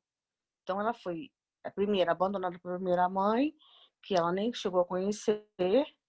Aos 4 anos, ela foi adotada. E quando chegou aos 11, ela foi devolvida para acolhimento. Então, essa ambivalência, né, ela foi se desenvolvendo na adolescência. E eu, quando cheguei nesse acolhimento, o perfil dela não se encaixava, que era um acolhimento de portas abertas. Foi questionado muito, né? Porque era o perfil diferencial. E teve uma situação de ela tentar se enforcar. Eu nunca brinquei, como você mesmo disse, né, na história toda, porque a gente tem que ver os sinais. Uma das acompanhantes que ficavam cuidadoras fez contato comigo porque eu tinha ido de manhã para fazer um plantão, porque a gente faz em acolhimento, a gente dá plantão, né? E eu era a única concursada dentro do acolhimento. Isso era um mal-estar muito grande, que você recebe hora extra e tal, tal, tal. Então, aí eu ia para um outro acolhimento para dar um help nas visitas. E aí, com essa história toda, a cuidadora me ligou, que ela estava tentando se enforcar e tal. Eu falei, não, vamos chamar um bombeiro, não adianta eu ir aí. Leva para o PU e tal, tal, tem uma emergência psiquiátrica e tal. E esse episódio aconteceu acho que umas 2 vezes. E na terceira vez, o próprio médico eu fui recordando, eu passando a história por telefone, decidiu que ela poderia ficar lá. Ela não queria gritar, que eu acabei indo na reunião. A coordenadora não pôde ir, me botou para ir. Mas isso foi uma história muito triste, porque essa questão dos jogos do poder, da banalização, disso tudo, quando ela depois dessa ida nesse ambulatório de atendimento, que tinha lugar para internação prévia, o médico, muito bom, muito sensível, levou ela para o CAPS. Ela não tinha nem idade para poder regular a medicação e observá-la. Então, a Luísa ficou lá, regulou, voltou. A gente montou um plano, né, de estratégia. Não vai ficar estudando na escola, que tinha quebrado, ela era bipolar, mas com a avaliação do médico, virou uma bipolar com episódios suicidas. Então, é um agravante. E eu fui alertando. Quando eu chego da casa, que eu busquei ela da alta, o que mais tinha, Gabriela? Facas que eu nunca vi na minha vida. Tudo que esses alertas que você deu aí, eu encontrei na casa. Então, era difícil. Era difícil. Então, assim, e no contexto mesmo de um governo, de tudo, e trocas daqui, trocas dali, acontecem coisas, né? Jogam óleo na sua pista, porque você está vendo que é real, você acredita, e querem jogar ali na pista no sentido, ela não tem nada, é para chamar atenção, Luísa faz isso para isso. E numa dessa eu fui devolvida para o local, por eu receber na época 2.000 a mais, quase 3.000 por hora extra.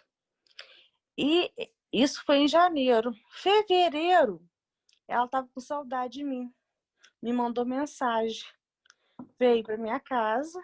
Eu falei, não, que a gente não teve tempo de se despedir, Luiz. Veio, me chamou atenção a pedir para botar uma... Era a rede de apoio dela de afetividade. Cobrir a televisão. Aí eu fiquei pensando, será que ela já está fazendo episódio de alucinação? Vendo alguma coisa? Eu me questionei.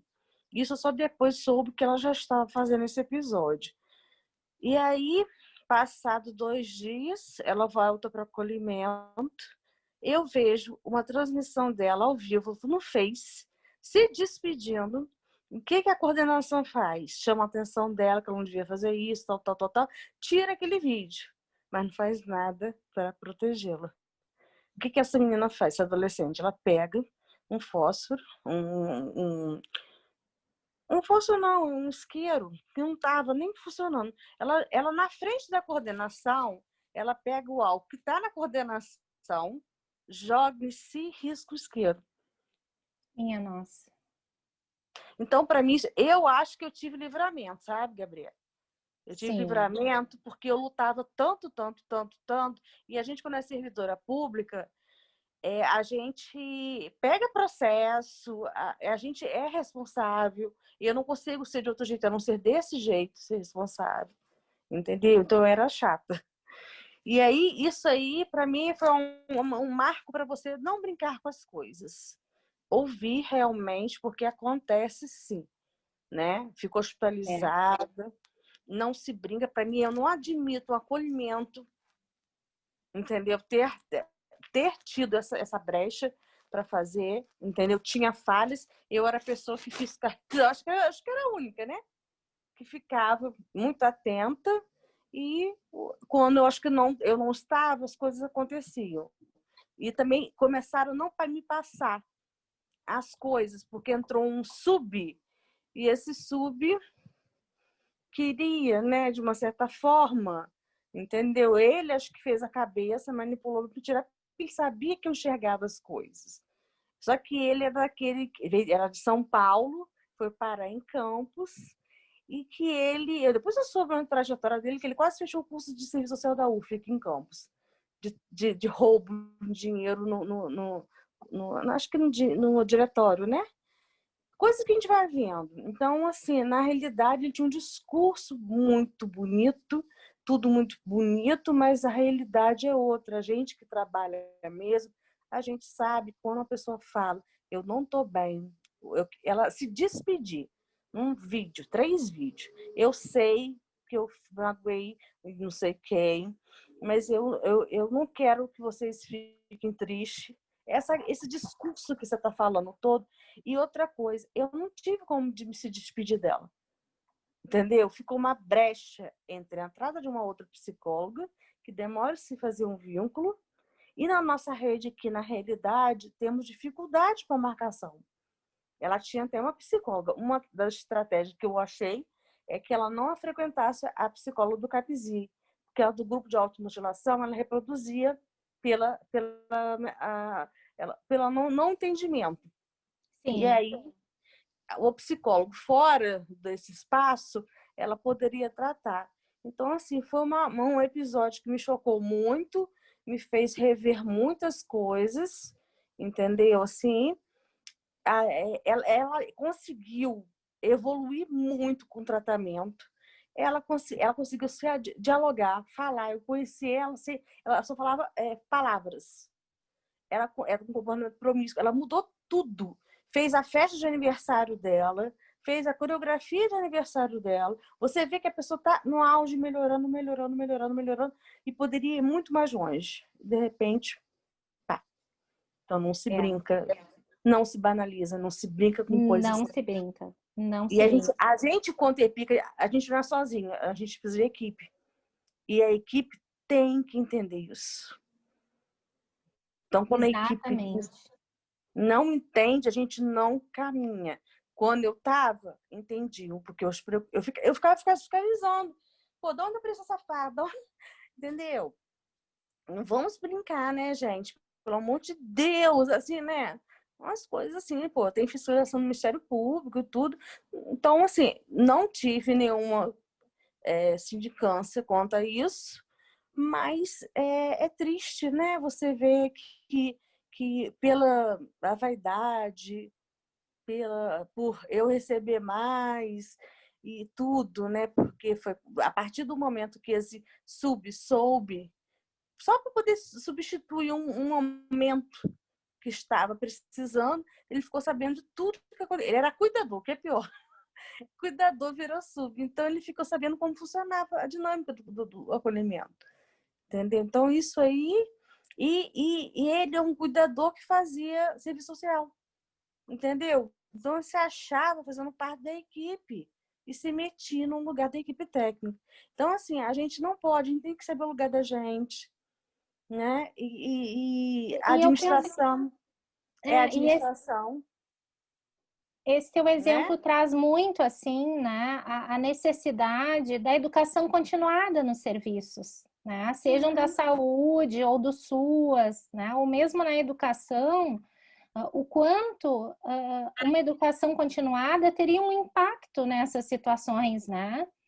Porque às vezes são informações simples, né? Claro, né? Acho que tu está trazendo questões aí de jogos de poder, né? De questões muito presentes dentro de alguns serviços públicos, infelizmente, né? Uhum. E que acabam tendo esses finais trágicos, assim, evitáveis, porque a situação dessa menina era uma situação evitável, né? Uhum. Que ela deu todos os avisos, né? Mas aí eu fico pensando nisso, assim, que impacto teria um trabalho de educação continuada com essas equipes, né? Que impacto teria uma rede quente, onde essa equipe do acolhimento conversasse com essa equipe do CAPS, ajustasse o plano terapêutico dessa menina para ela não estar no grupo de automutilação, para ela estar num outro grupo que fosse mais legal para ela, né? Esse período foi feito, na realidade, esse estudo todo foi feito quando eu estava presente. Depois se perdeu, não fizeram as coisas, entendeu? Um Sim. exemplo, teve um passeio, ela chegou a comprar biquíni, porque ela tinha recebia uma pensãozinha do pai que adotou e era dividido. Eu saí do meu plantão, do meu dia, sabendo que ela ia para um parque aquático e conseguimos cortesia. Depois eu soube que parece que ela andou ou se jogou da escada, o tal do sub, que foi para o passeio e ela ficou de castigo em casa. Na semana. Entendeu? Então, assim, é complicado. E aí eu acho que eu consegui me reinventar, sabe, Gabriela? Porque aí eu volto para a educação, onde não há essa questão tão presente. Eu me posicionei, né, em relação a algumas questões. E aí a demanda, eu sou a única psicóloga numa gerência de serviço social escolar, onde tem muitas assistentes sociais, são muito, muito acolhedoras, no sentido de tem muitas demandas, sabem que eu não vou dar conta de todas, mas aí eu comecei a montar uma metodologia onde eu faço encontros, né? Agora não estou fazendo, encontros, mas no sentido de quê? Trabalhar afetividade. Dentro dessa afetividade, uma hora a gente traz afetos bons e ruins, através de dinâmica, através disso, e eles não estão acostumados. É ir para ação. Faz isso, fala, não sei o quê. Então, para o adolescente. Então, eu fechei o ano passado com uma fila de espera. Olha só que legal. Uma fila de Muito espera. bom.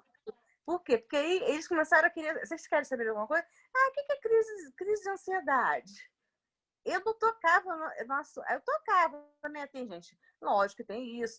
Eu tocava no assunto, mas assim, não é que eu não tornasse pertinente, eu mostrava que eles tinham que reconhecer o afeto. Aí eu pegava um papel simples que estava dizendo, manhã, carinhas que diziam como que se sentia ao longo do dia. Ludicamente, de uma forma muito simples e com muito pouco, uma caixa que eles pegassem e dissessem: o que você entende sobre... O que você acha que seja amor? Aí ia ficar com vergonha, né? Tudo com vergonha. Aí eu comecei a fazer isso e dá para você se adaptar para o quê? Grupo de mães. Você pode fazer essa metodologia de roda de conversa, que é o que funciona muito comigo. Aí uma amiga me falou, Gabriela, você vê com a história que aconteceu, que ela sabia de tudo, você saiu do cinza. Então, com a minha trajetória de 14 anos de concurso, eu trabalhei em juizado da infância, 5 anos, que também me dá uma bagagem de muita responsabilidade. Trabalhar com juiz, eu fazia processo, na época o judiciário era psicólogo do judiciário, não era analista do judiciário, eu peguei essa época. Então, é muita bomba. E na nossa Santa Casa também. Então, juntando assim a trajetória minha profissional, eu sempre fui muito responsável. E aí eu juntei minha leveza, a praticidade das coisas, e através de encontros, e ele sempre querendo mais. Então, eu consegui atingir, assim, acho que de uma forma difícil o adolescente, e acho que a receita de bolo não tem. Acho que a construção é pessoal, de acordo com cada um que vai achar o caminho, né? Eu acho que é mais ou menos por aí. Sim, sim, sim. Gente, estão perguntando, a Isabela está perguntando a respeito da lista de presença. Vocês que estão aqui, né, fica registrado para mim a presença de vocês, e aí eu vou mandar por e-mail um formulário de avaliação do seminário, onde vocês marcam se querem ou não receber o certificado, tá? Quem quiser o certificado vai ser então enviado por e-mail. E vai ir por e-mail para vocês também o material da aula, tá? E o manual que eu citei também da Organização de Saúde, né? Que eu também tenho em PDF, também vou mandar para vocês, certo? Mais alguma pergunta? Ficou respondido, Isabela? Ficou claro para ti? O Zoom, ele já registra para mim a presença de vocês, tá? E aí, como eu tenho os formulários de inscrição, eu consigo mandar para vocês o formulário, então. Só para a gente fechar, então, já que a gente não fez intervalo, a gente tá com um tempo legal, tá? Se quiserem fazer mais perguntas, fiquem à vontade. Acho que a Gabriela contribuiu bastante com essa experiência dela, uma experiência significativa, né? Importante, do quanto, sobretudo no serviço público, o trabalho de equipe ele é importante, essa comunicação entre as equipes, o quanto é importante. E eu vou reforçar de novo a questão da educação permanente, como ela pode impactar, né? E como nós temos esse potencial de levar essa educação para a população e para a comunidade, e o quanto isso tem um potencial também de prevenção, né? Dessas situações. Então, a maioria dos suicídios podem ser evitáveis, há uma série de medidas que podem ser tomadas junto à população, conforme a gente foi conversando, né, em nichos populacionais, né, em níveis individuais para prevenir o suicídio e as suas tentativas. Então, olhando ali fatores de risco e fatores de prevenção, a gente já tem bastante subsídio para pensar em planos de ação, né, para prevenção na empresa, na escola, na comunidade, na mídia. Existe um manual do Ministério da Saúde orientando especificamente, né, os profissionais da mídia de como comunicar, né, quando os suicídios acontecem, de como noticiar isso, porque é sabido que dependendo da forma como isso é noticiado, influencia no aumento do número de casos. Então, existe também esse material no site do Ministério para baixar, né, orientando a imprensa para divulgação. Então, bastante importante pensar na questão da prevenção. Outras coisas importantes para a prevenção: redução de acesso aos meios utilizados, né, por exemplo, de pesticidas, armas de fogo e certas medicações. Cobertura responsável pelos meios de comunicação, que é o que eu acabei de falar, né? Introdução de políticas para reduzir o uso nocivo, né, ou abusivo de álcool. Identificação precoce, tratamento e cuidado de pessoas com transtornos mentais ou por uso de substâncias, dores crônicas, estresse emocional agudo. Então, olhando para aqueles fatores de risco, poder trabalhar para a redução deles, né, e para o fortalecimento dos fatores de proteção. Formação de trabalhadores não especializados em avaliação e gerenciamento de comportamentos suicidas. Então, o que isso aqui quer dizer? Né? Que nas equipes, por exemplo, do SUS, do SUAS, da educação, todos podem ter acesso a práticas, a ferramentas de intervenção breve e de avaliação para saber como lidar e como manejar. Não precisa ser um profissional de nível superior para poder manejar uma situação e saber encaminhar, né? E fazer uma intervenção adequada. E aí a educação e a capacitação é bem importante. E o acompanhamento das pessoas que tentaram e a prestação de apoio comunitário. É importante que os municípios tenham protocolos de manejo, né, e que tenham planos de ação que envolvam o monitoramento desses números, que tentem trabalhar a subnotificação e que possam ter medidas de ação de acompanhamento, porque se a gente sabe que a grande maioria das pessoas que conseguem de fato efetuar o suicídio já tentaram antes, a gente precisa monitorar as pessoas que têm tentativas Então, monitorar, né, através das notificações dos serviços de urgência e emergência, dos serviços de saúde mental, e acompanhar essas pessoas para garantir que elas tenham acesso a tratamento e acompanhamento, né? E que para que isso não se repita, porque a gente sabe desse risco incrementado. Como lidar com os suicidas que fogem do contato com os demais e buscam o isolamento? Pois é, né? A pessoa que busca o isolamento, ela vai ter um risco elevado. E aí a gente vai ter que avaliar, assim, quem é que vincula com essa pessoa, né? Porque o trabalho vai ter que ser a partir desses vínculos e das pactuações e combinações que conseguisse fazer com essa pessoa, né? Tem muitas situações que são muito difíceis de manejar. Eu estou me lembrando agora, enquanto eu falo, de uma paciente que eu atendi uma vez, farmacêutica. E ela me disse assim: Gabriela, eu sou suicida, eu penso em suicídio todos os dias. E faz muitos anos que eu me sinto assim. E eu penso com medicação, e ela trabalhava com medicação, e ela gostava de trabalhar no meio de medicação, e era um troço muito difícil de manejar, porque o trabalho dela era risco. Né? E a ambivalência é sempre muito presente, né? E aí tu precisando trabalhar muito essa questão da ambivalência. Então, Maria, eu te diria isso, assim, essa pessoa que busca o isolamento tem que avaliar, né? Se é um risco leve, tu vai monitorar, tu vai oferecer apoio, tu vai fazer esse contato, tu vai buscar fortalecer as questões de prevenção, tu vai tentar entender esse isolamento, né? Se for um risco grave, bom, não vai dar para ficar isolado, né? Porque aí é uma situação de risco de vida. Aí é difícil, assim, dar uma resposta genérica, né? Porque cada caso é um caso, mas a gente teria que avaliar. Olha, Gabriela, na educação a gente não realiza atendimento, né? É um trabalho nosso institucional, né? A gente trabalha com relações, então é grupo, é uma forma de você intervir e, de uma certa forma, né? Seja com o professor, seja na relação, né, de equipe, de várias formas.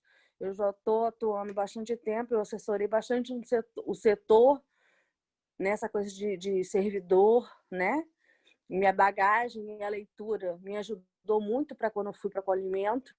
Uma amiga minha que falou, então assim, eu sabia que eu estava indo para um lugar que eu era a única concursada. E isso eu não faço mais, porque eu sei que lá eu tenho as pessoas, entendeu? Então, assim, agora a gente, como não atende, mas nós temos uma psicóloga, uma assistente social, que ela faz um trabalho muito legal com a questão da cannabis medicinal. Não na rede, mas ela faz um trabalho de militância. Ela traz um médico, Natan, a gente até teve uma roda de conversa a respeito disso aí, com CAPSI e tal, né? Para vários tipos de doença. Foi uma abertura bacana, a Carol. E ela, numa escola dela, foi solicitada para uma adolescente que estava com uns pensamentos assim, e ela ligando para saber da escola, notificaram ela, de uma certa forma. Aí ela entrou em contato com essa aluna, mas soube que essa aluna não estava mais na nossa rede do município, ela estava no estado. Aí minha coordenadora me ligou em pleno domingo, eu falei assim, olha, Adriana, a única coisa que eu acho que a gente pode tentar fazer, eu me apresentar, fazer um contato via WhatsApp, perguntar o melhor horário para fazer o contato, no máximo 3 vezes. Mas o que acontece? Eu fiz meio que um suporte, eu não cheguei a falar com ela. Eu conversei de uma certa forma que eu estava do lado dela quando ela precisasse. Sim. O melhor horário seria da manhã. Eu entendi que ela não tinha crédito para falar, para atender, porque eu tentei uma vez falar. E aí eu marquei de uma certa forma quando precisar, e ela sempre com respostas de muito carinho, de afetividade. Eu acho que ela se sentiu meio que acolhida ali, de uma certa forma, de saber, se precisar, ela tem alguém, entendeu?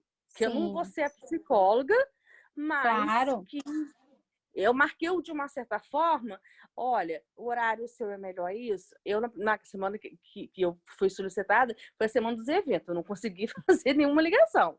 Então, eu falei, ó, essa semana tá difícil. Eu expliquei, sabe você conversa por mensagem, escrevendo? E eu falei, mas eu tô pensando em você, eu tô me preocupando, e tal. Se você precisar de alguma coisa, me dá um toque, que eu te retorno. Entendeu? Então, assim, aí eu vi que ela fez um batismo, não sei, que acho que foi numa igreja aí que faz aquele banho de imersão em água. Sim, Então, sim. aí a gente vai vendo que teve algum envolvimento da família também. Sim, Então, assim, aí nesse contexto que eu te falei, a sim, gente sim. tenta fazer o que pode dentro do que a gente tem na nossa Claro, realidade. é que quando eu falo aqui em geral, assim, educação, eu estou citando educação em geral, porque nem toda escola vai ter, né, Não na sua temos, não equipe temos. o psicólogo e o assistente social, por exemplo, né? Isso é cada dia Não, mais raro, né? não. Mas se a gente pensar em trabalhar com capacitação para a rede, né?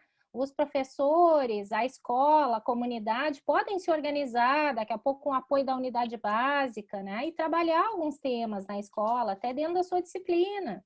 Hoje de manhã, por exemplo, a minha filha de 12 anos estava na aula online e a professora estava dando uma aula sobre Setembro Amarelo.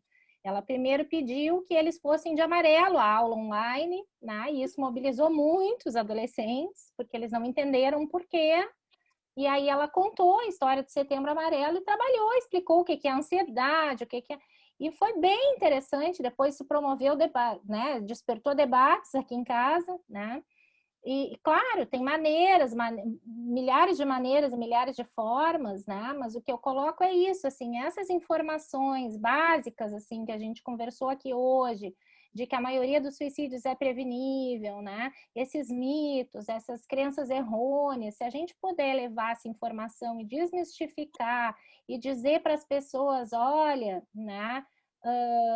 Que tenha, por exemplo, se a gente conseguisse, né, que nos locais que alguém se disponibilizasse, né, para escutar e encaminhar, né, caso necessário, olha, não está legal, saiba onde pedir ajuda, pode ser um cartaz, né, É aqui em nesse Campos, sentido até, né.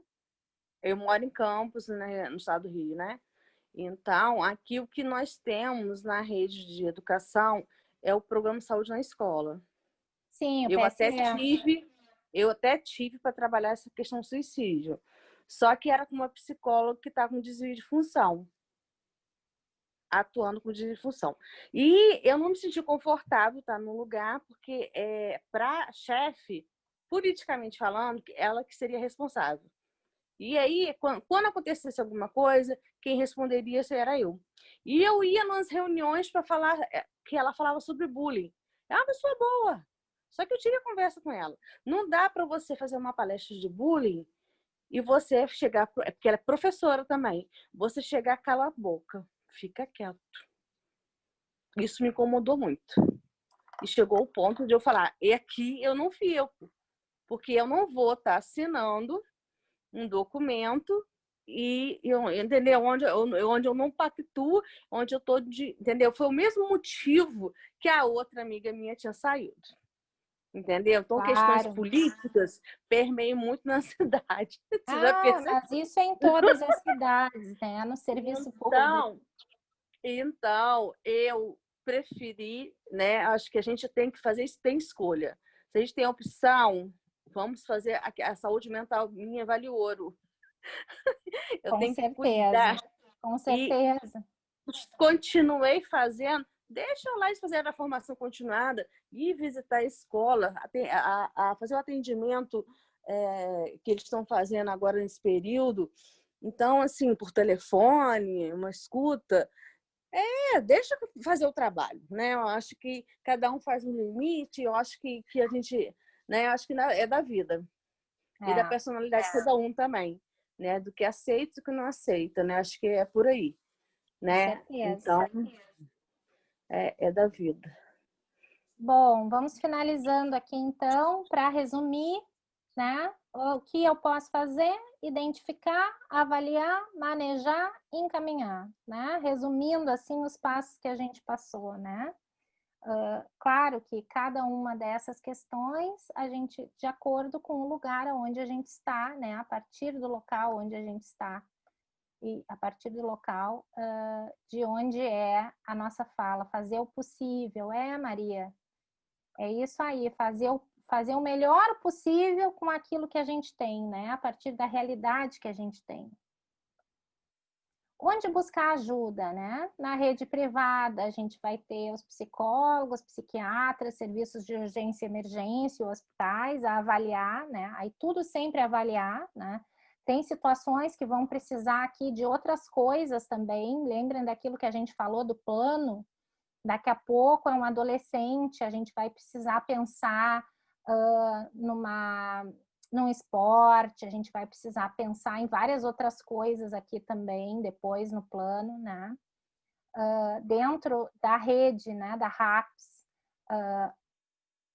por legislação e por vocação, né? O suicídio deveria ser avaliado e atendido desde a unidade básica, os CAPs, os ambulatórios, né? O serviço de urgência e emergência, os hospitais.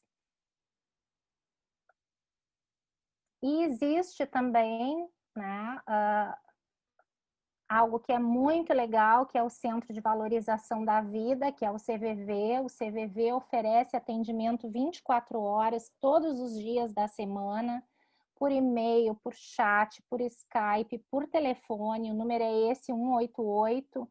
Então, quando se identifica alguma situação, a gente pode indicar, inclusive, esse número.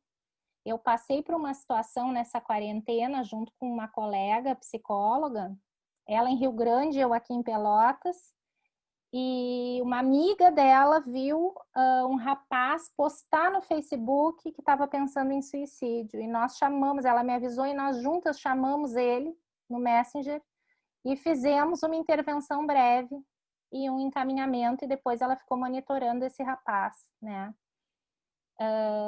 E o CVV é um aliado legal, assim, sobretudo sempre, né? Porque as pessoas são capacitadas, são treinadas, né? Eu Então posso tem essa divulgar essa página sua? Eu posso divulgar? Claro, claro que sim. Depois eu vou te mandar o PDF, tem aqui o site deles também, porque Não, tá lindo esse formato, tá bem bonito.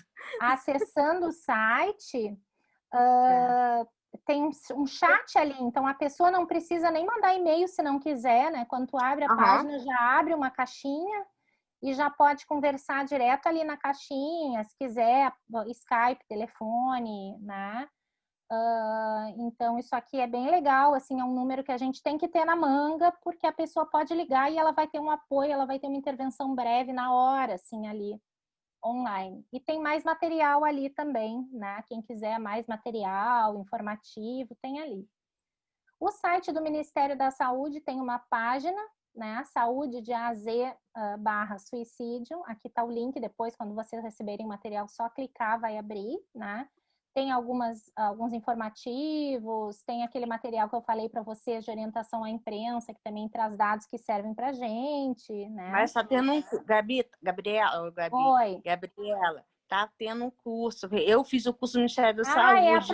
É a próxima página. É a próxima página. Eles estão mandando, e eu tô fazendo curso. É a próxima página. Eu botei aqui para o pessoal. Muito bom, gente. Muito pode bom, fazer. Né?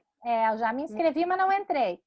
Deve ser o 30º curso que eu estou matriculada. Não, mas tá valendo, tá valendo.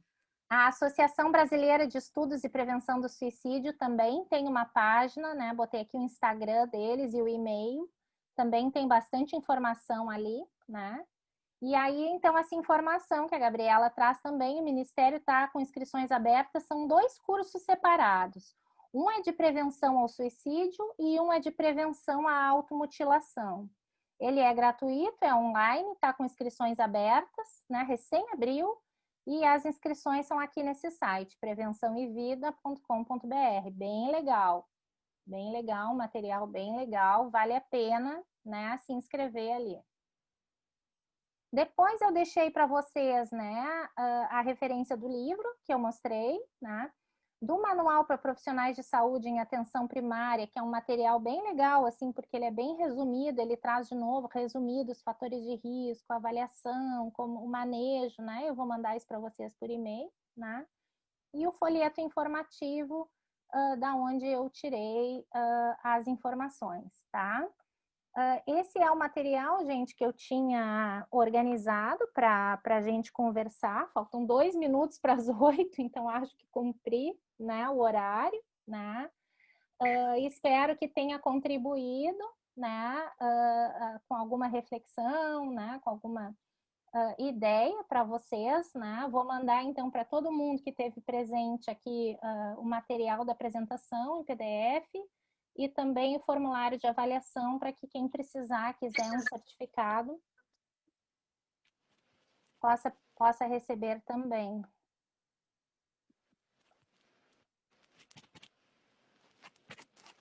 Obrigada, Karine. Obrigada. Gente, eu agradeço a vocês, né? Eu gosto muito de falar, né?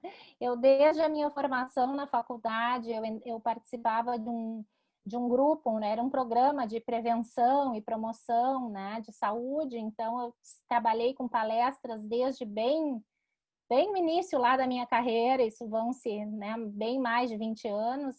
Então, também falar é treino, né? A gente treina, né? As minhas redes sociais estão aqui na próxima, tá? Deixei aqui para vocês, vou mandar para vocês. Convido que me sigam lá no Instagram.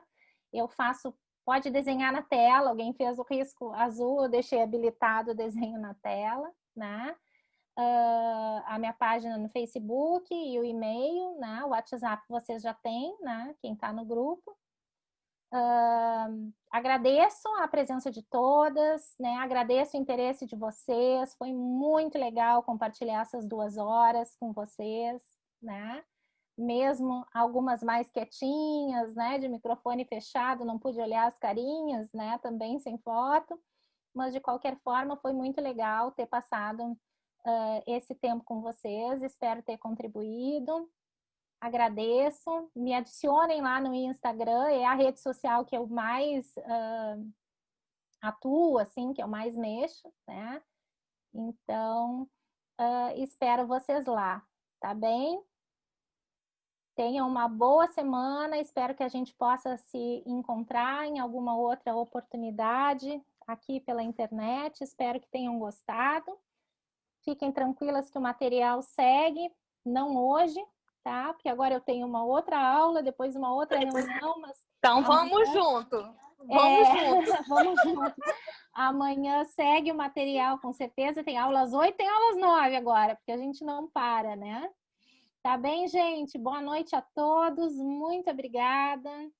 Beijo grande para vocês. Fiquem bem. Gratidão.